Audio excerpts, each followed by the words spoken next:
Well, I wanted to continue Donkey Kong today, but with the rumors that popped up, well, I have no choice but to come back to Pokémon again. So I guess Donkey Kong is gonna have to wait. And you're probably gonna notice that my Milotic gained the full level since the last time we saw it at the end of the last video. The reason for that being because I backtracked to the nearest Pokémon Center to heal myself. Because, I mean, geez, this place devours your PP. No joke, it's just absolutely insane. So yeah, I backtracked to the nearest Pokemon Center. I went and healed myself and came back here. And I'm telling you, it took almost 10 minutes. It would have been a full video of nothing but me backtracking through a place I've already seen. And can you understand me for doing that off screen? And odds are I'm gonna have to do this again and again and again because I'm still just at the beginning of this place. This place, honestly, is, as I said, it just devours your PP. It's just insane.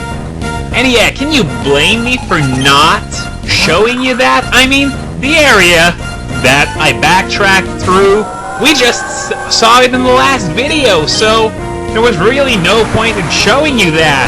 And it's just gonna get longer and longer as I get through this dungeon, because that's the thing, it's pretty freaking linear, aside from a few side paths here and there. But yeah, it's a rather linear and long dungeon, so as I said, I'm going to need to backtrack multiple times, and don't expect me to show you that either. And just to give you an idea, remember that I think it was in part 98 of Crystal, where I literally did nothing but fight wild Pokemon after wild Pokemon? Well, the difference was that I was just exploring a new area where I've never been before.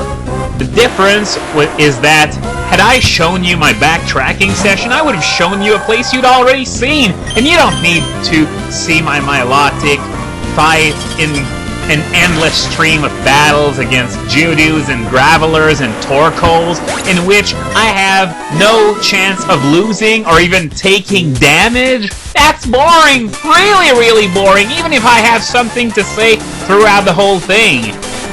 And the thing is, today I do have something to say. I mentioned those rumors earlier. If you haven't been following the news in the last 24 hours or so, well, there may have been a leak. It's completely unconfirmed as of now, but it can sort of qualify as a leak since those rumors are serious enough for Cerebi to post them, and they concern Zekrom.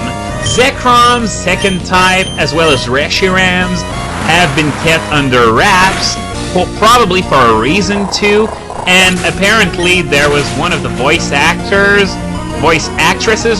for the third movie who pretty much dropped the ball and brought up the fact that Zekrom might be an electric type. Not a dark type, an electric type. And if I made a list of types according to their likelihood of them being Zekrom's second type, electric would have been duking it out with psychic for last. Well, not really. Dragon would have been a shoo-in for last because Zekrom is already Dragon according to its Type 1. Though, I'm sure Game Freak loves their Dragon Legendaries so much that a Dragon Legendary would have probably crossed their minds right now. Seriously, stop it with the Dragon Legendaries! And stop it with the Psychics too already, okay? Anyway, there's a theory that's been put forward. It's not flawless, but bear with me for a second, okay? So there's this theory that has been put forward by Current Leaf over at the TSG forums, and probably some other people too, since it makes sense that a lot of people would think the same thing.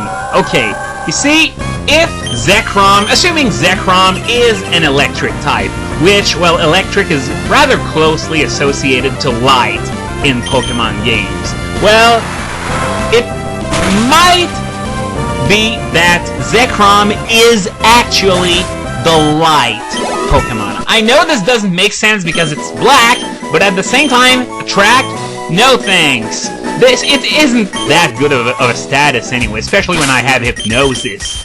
Or I could also kill stuff with Surf and Ice Beam. Attract doesn't even make Pokemon easier to catch, so I'll just pass. And by the way, I just changed my lead to Gardevoir. The reason behind that being that I want to keep Milotic's PP at a certain level if I ever happen to need it. So that's why I switched to Gardevoir as my lead. But yeah, the idea is that Zekrom could be the light Pokemon because it's on the cover of white. And likewise, Reshiram would be the dark Pokemon because it's on the cover of black. But as I pointed out no later than yesterday, I think, was it yesterday that I made part 86? Anyway, it's a small detail, you probably don't care about it. But what I said still stands about where their names come from. Reshiram's name comes from turning bright, and Zekrom's name comes from turning dark. So I think Zekrom being the light Pokemon and Reshiram being the dark Pokemon, really, it doesn't make sense when it comes to, you know, their names. So back to the drawing board, I guess, but still, it was a rather interesting theory, if only because it tried to explain why Zekrom is in white and Reshiram is in black. But personally, what I am thinking could happen is that neither of them would actually be dark or light or psychic or whatever. They would assign seemingly random type 2s to Reshiram and Zekrom. For example, electric to Zekrom and something like flying or ice to Reshiram, and that the whole light and darkness thing would be reflected in either their abilities, hopefully they aren't pressure this time around, or in their signature moves, which would probably be Dragon in that case. Yeah, a move about darkness being a Dragon type move instead of a dark move. Yeah, I understand that this is pretty stupid, but hey, their game, their choice. And for all we know, when we find out about it, maybe it's gonna come off as a stroke of genius, who knows? But yeah, maybe, I think this is a viable theory because of the lack of a light type and they don't want to make one. Either that or it's because they really intend the dark type to be less about darkness than about, you know, being sneaky, cheap, underhanded, that sort of thing.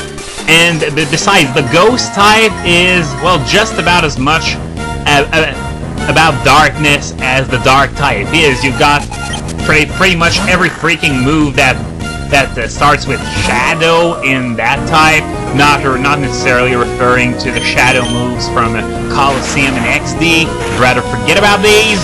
But yeah, this might be because of the lack of a light type that they're just taking this route, and they don't want to make one because I think they're satisfied with the balance right now, even though most players aren't. The core problem being the outrageously powerful dragon moves like Outrage and Draco Meteor. Those moves are used so freaking much, it's unbelievable. And the best thing about it is that Steel is the only parade against those moves. So the reason for Steel being so overused right now is, well, of course it's because the type has 12 resistances, but the resistance to Dragon is by far, and I mean by far, the most valuable one of all. If someone could solve the problem about dragons being too good, I think Steel would follow suit to a certain degree. And the danger is that introducing a new type to take care of Dragon and Steel would probably have the effect of making that type the new super dominant one, which is something that we're not really looking for, obviously.